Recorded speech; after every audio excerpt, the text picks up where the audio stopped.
Thank you. I have come here to bury the last remnant of the Cold War in the Americas.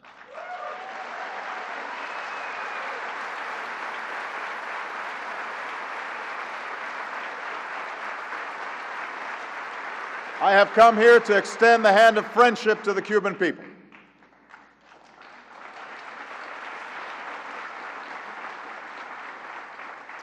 I want to be clear. The differences between our governments over these many years are real, and they are important.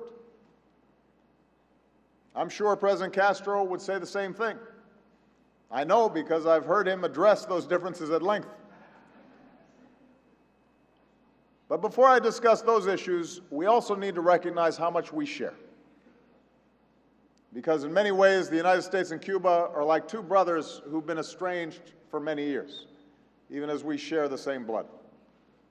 Havana is only 90 miles from Florida, but to get here we had to travel a great distance, over barriers of history and ideology, barriers of pain and separation, that he could never fight, saying that he would only be able to reach a draw.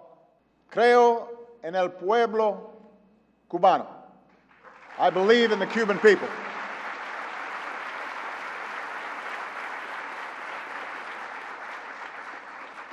This is not just a policy of normalizing relations with the Cuban government. The United States of America is normalizing relations with the Cuban people. As President of the United States, I've called on our Congress to lift the embargo. It is an outdated burden on the Cuban people. It's a burden on the Americans who want to work and do business or invest here in Cuba.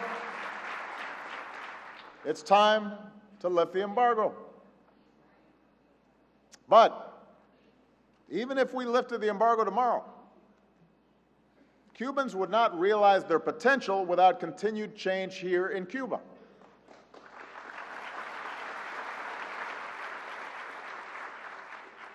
There's no limitation from the United States on the ability of Cuba to take these steps.